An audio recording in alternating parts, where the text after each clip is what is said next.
Vous vous doutez bien qu'avec tout ce qui arrive à P. Diddy, il est de nouveau sous les feux de la rampe en ce qui concerne la mort de Tupac et Biggie.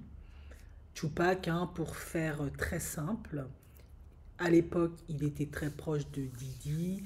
Selon Kim Porter et son ouvrage, ils avaient même eu un entanglement ensemble. En effet, Diddy aimant les hommes et était complètement obsédé par Tupac. Il était littéralement fou de lui, mais honnêtement, Tupac est tellement mignon. Certes, très immature, il était légèrement toxique, même carrément toxique, mais il était super cute et il avait beaucoup de talent. Donc forcément, Didi était littéralement crazy de Tupac, il n'en pouvait plus de Tupac.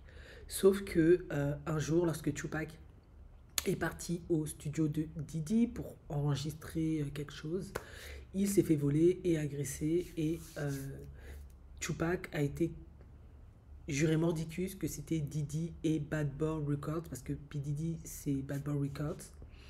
Du coup, il en a tenu rigueur à Didi parce qu'il a pensé que Didi savait qu'il allait se faire agresser et voler, mais il n'a rien fait. De ce fait, il a décidé de ne plus avoir affaire avec Didi. Mais moi, je lis les informations par rapport avec ce que Kim Porter a rapporté et je me dis, bah, si tu as eu des entanglements avec cet homme et tu as été dans son intimité la plus totale et complète, dans son trou le plus profond, euh, et tu as vu des choses, il va sans dire que forcément, si à un moment donné, il a peut-être fait comprendre à Didi qu'il n'était plus intéressé pour encore faire des bails avec lui, peut-être que cette agression, il l'a pris littéralement pour lui, alors que c'était peut-être même pas Didi. Du coup, vu qu'il y a des antécédents, il dit que c'est Didi et il ne veut plus avoir quoi que ce soit avec Didi, il ne le fait littéralement plus confiance. Honnêtement, pour moi, ça tomberait sous le sens d'une certaine manière parce que on sait maintenant, là, on a l'inventaire de la manière de procéder de Didi. C'est quelqu'un de très contrôlant et quand tu as été avec lui, tu as eu un trait avec lui, il part du principe que tu es sa propriété. Donc il ne serait pas impossible qu'il s'est dit de nouveau, parce qu'il est profondément narcissique, hein, c'est carrément un sociopathe, que Tupac lui appartient. Donc il a certainement voulu lui faire peur en se disant Tupac va avoir peur, il va venir vers moi, il va vouloir ma protection parce que moi je suis un bad. Sauf que Tupac, lui aussi, c'était un gangsta, c'était un bad. Il n'est pas né en prison pour rien. Ses parents n'étaient pas dans les Black Panthers pour rien. Il a pris ses distances littéralement avec Didi. Il voulait plus rien avoir avec Didi. De ce fait, il a préféré aller du côté de Shock Knight. En effet, à l'époque, Tupac était un rappeur qui n'était pas encore signé. Et il y avait son problème de VIOL là avec cette femme où il a été reconnu coupable du coup. Et du coup, bah, il a préféré aller à Death Row, le label de production, enfin bref, hein, de Suge Knight, pour travailler avec Suge Knight. De ce fait, bah, on a vu plusieurs clips où il se foutait littéralement de la tronche de Diddy et Puffy et Notorious, à l'époque Biggie. Il se moquait d'eux dans plusieurs clips, etc.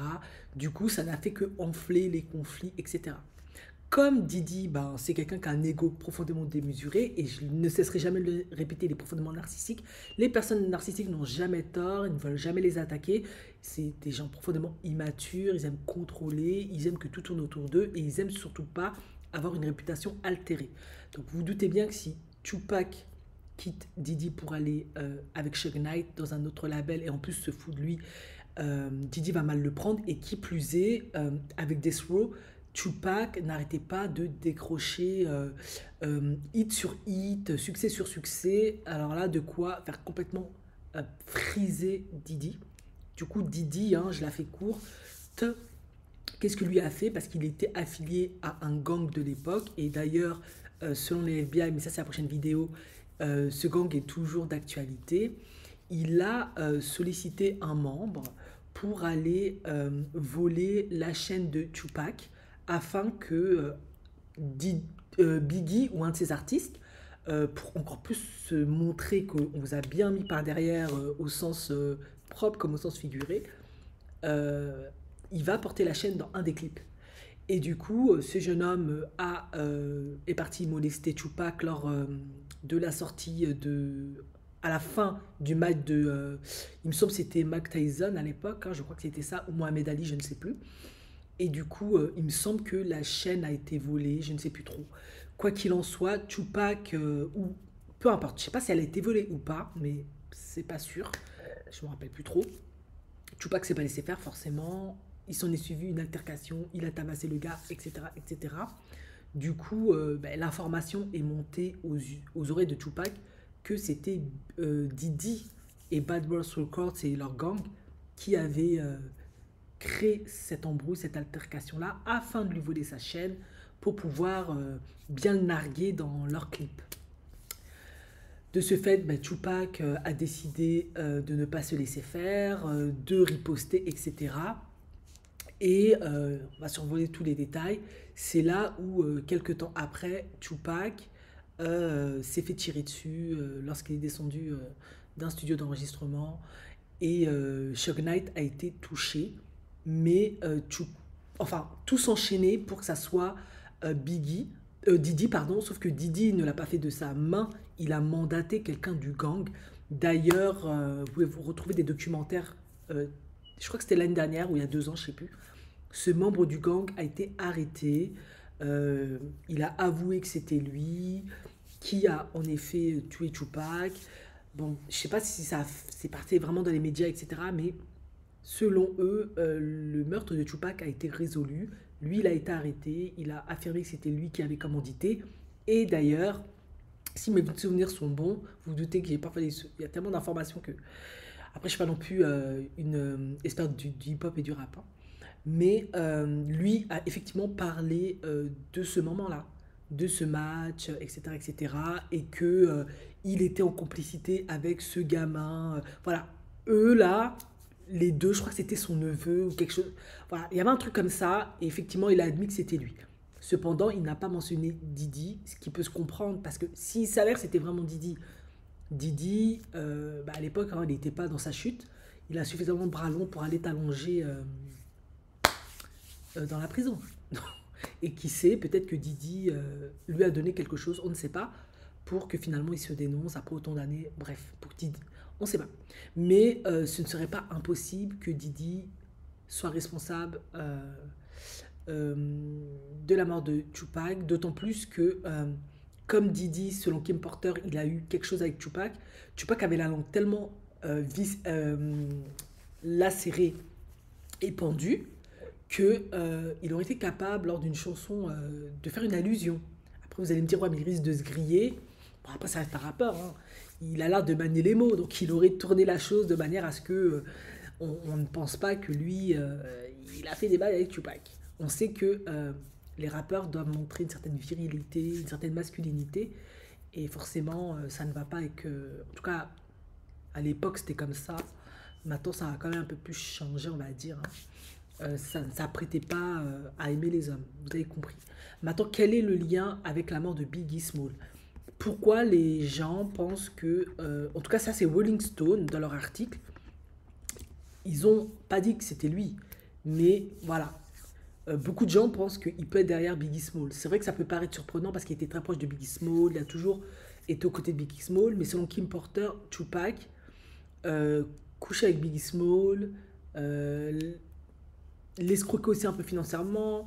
Voilà, il abusait de Biggie Small de plein des manières. Et dans l'article de Rolling Stone, qu'est-ce qui est relaté? Que Biggie allait quitter Bad Boys. Voilà. Biggie a eu un succès extrêmement réussi sur le label, mais Biggie a commencé à avoir peur de rester avec Puff Daddy et il voulait partir. Les avocats de Biggie ont été parlés pour Didi, auprès de Biggie pour récupérer les droits de publication de Biggie avant qu'il parte en 97. Et Biggie voulait absolument le quitter. C'est un homme qui s'appelle Bun qui lui a dit. Il a dit moi je veux absolument quitter Puff Daddy. Voilà. Donc vous vous doutez bien que si Biggie voulait partir, il allait partir avec tous ses droits de publication de musique. Didi, surtout à cette époque-là, je me rappelle avec Mace, Faith Evans, c'était vraiment une team explosif. Didi allait vraiment, vraiment, vraiment, vraiment être dans la panade parce que Biggie était une véritable maille financière pour lui. C'était vraiment une icône. Euh, Vous avez vu à sa mort, toutes les personnes qui ont marché dans les rues, ils ont pleuré. Même moi, c'est comme si j'étais là avec eux, là, je pleurais. Non, moi, j'aimais beaucoup Biggie, vraiment. Bon, c'est après que j'ai compris les textes, quand j'ai grandi, mais néanmoins, il reste quand même un artiste de talent. J'admire la force de résilience, la volonté de sortir de sa condition pour donner une vie meilleure à lui-même, à sa famille, à ses enfants. Ça, je respecte. Après, voilà, hein, ils le font avec ce qu'ils peuvent, compte tenu du milieu d'où ils proviennent, qui est le ghetto. Il n'y a pas grand-chose, t'as pas de père. Difficile de construire une colonne vertébrale solide et adéquate. Donc, tu commences dans la rue, tu vends ta farine, etc. La maman, bien qu'elle a Biggie Small, on dit qu'il est analphabète, mais selon l'histoire, sa mère était prof, et il avait plutôt des très bonnes notes, mais difficile quand il n'y a pas d'homme. De éduquer un fils, c'est compliqué, surtout dans un ghetto noir américain où à chaque coin de rue, on te sollicite pour vendre de la farine, tu te feras plus facilement de l'argent, tu prendras plus facilement soin de ta famille, etc. Voilà, à un moment donné, les vendeurs de farine représentent des figures paternelles. Voilà, c'est comme ça, c'est la triste réalité. Du coup, moi, ça m'avait profondément touché de voir tout ce cortège, tous ces gens qui sont sortis. Sa mère a témoigné qu'à un moment donné, elle a entendu la voix de son fils parce que quelqu'un avait mis sa chanson Biggie, Biggie, Biggie, Can't You See, nana, et ça l'avait émue et elle a compris que son fils avait été profondément aimé, etc., etc. Du coup, oui, tu peux te dire, on peut se dire, maintenant, ça peut pas être Biggie, sauf que Biggie, ça reste un homme d'affaires, il a une réputation, il est dans un milieu extrêmement féroce, avec des hommes qui blaguent pas, qui t'allongent au moindre regard de travers. Il ne peut pas se permettre de perdre et Tupac et Biggie, c'est trop. Du coup, effectivement, en faire un martyr rapporte plus que de le laisser en vie et qu'il parte. Et ben, c'est ce qui s'est passé. Biggie est parti. Ils ont donné à Faith Evans, à ses enfants, à sa mère, de quoi pouvoir vivre, aller à l'Uni, avoir un héritage. C'était pas mauvais. Cependant, tous les droits de Biggie et tout le tintouin, c'est Biggie qui a récupéré. Ça, à ce niveau, c'est lui qui a gagné sur ta ligne. Donc, pour moi, ça tombe sous le sens qu'il aurait pu faire partir Biggie. Je sais que beaucoup ont dit oui, mais c'est en représentation de Tupac. Oui, mais si c'est lui qui a envoyé Tupac chez les ancêtres, il envoie les deux chez les... Et tous les deux restent des, des martyrs, des icônes. Voilà, tout simplement. Pourquoi il aurait fait ça à Biggie? Ben voilà, hein, Kim Porter a tout expliqué dans son bouquin. Biggie, pourquoi il veut partir? Bah, je suis désolé. Si le prix à payer, comme a dit, comment il s'appelle? Katz Williams, je crois, je sais plus. Bref, celui qui fait que de dénoncer là. Lui dit j'ai pas donné mon trou, j'ai gardé mon intégrité. Ben, si le prix à payer est de donner ton derrière, alors que à la base tu n'es pas homo, tu aimes les femmes, psychologiquement c'est dur. C'est très très dur, c'est d'une violence incommensurable, surtout pour un homme comme Biggie, qui, euh, qui lui, je pense, aimait vraiment les femmes pour le coup. On va dire ça comme ça. Bon, après, voilà. Il peut aimer les deux, hein, c'est pas mort d'homme, hein, c'est pas la question. Mais peut-être pour lui, c'était juste trop. Il avait l'impression d'être clivé. Je montre une certaine image de virilité. Moi, les nanas, je fais ci, je fais ça. Je suis un mec et tout. Moi, je suis un mec, je suis un pimp et tout. Et à la fin, derrière, avec Biggie, je suis la nana, quoi. On va dire ça comme ça. Donc, psychologiquement, ça peut être très dur à vivre. Et ça peut être une raison de partir. Sauf que, ben, c'est pour Didi, il faut se mettre dans sa place. Il perd, pour moi, il perd tout s'il perd Didi, si Didi n'est plus dans son camp. Déjà, Tupac n'était plus dans son camp, il a perdu énormément. En plus, si Didi, il perd des Didi, c'était trop. Personne jusqu'à aujourd'hui n'a pu égaler le talent de un Biggie. Maintenant, Usher, oui, il a son talent, il n'y a pas de souci, il est là depuis des décennies, mais il a toujours mis en œuvre pour maintenir une bonne relation. Je ne sais pas comment il s'y est pris avec Usher, malgré ce qu'il a fait à Usher. Très certainement, comme il le fait toujours, il a dû le menacer, tu vas tout perdre si jamais tu parles, les gens, ça va pas être bien pour ton image, etc. Après, je pense aussi hein, que Usher, je l'ai déjà expliqué dans une vidéo, il était très jeune, 14 ans, quand il a subi tout ça, quand il est parti dans le Flower Camp de Didi, j'ai retrouvé le nom, bah, il est très certainement dans un trauma, dans un déni, et le trauma, le mental te protégeant du trauma, tu peux rentrer dans un syndrome du Stockholm et voir ton agresseur comme quelqu'un de positif, de bienveillant, qui t'aime, qui veut ton bien, que c'était pas une mauvaise chose. Beaucoup, voilà, c'est aussi un mécanisme de survie. C'est une manière aussi de faire face à la vie, au quotidien. Voilà. Après, qu'est-ce qui se passe derrière quand il est tout seul? Je ne sais pas. Cependant, il y a quand même un aveu, parce qu'il a quand même admis qu'il n'enverrait jamais ces deux garçons dans le camp de Didi. Parce que forcément, ce que lui, il a vécu et ce qu'il a vu, il ne voudrait pas ça pour ses garçons. Lui, à l'époque, il était seul avec sa maman. Il essayait de s'en sortir, hein, avoir une vie meilleure.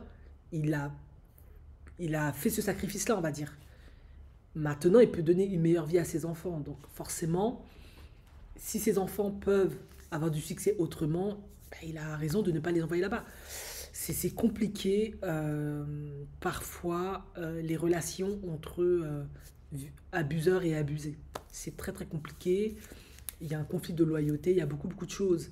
Il ne faut jamais oublier que la plupart de ces jeunes, hein, ils étaient souvent, pas toujours, mais la plupart, il n'y avait pas de père, mère célibataire, statistiquement extrême pauvreté, dans un ghetto, que ce soit pour Justin ou pour les ushers, ou les, peu importe les femmes qu'il a pu, pas de protection, c'est compliqué.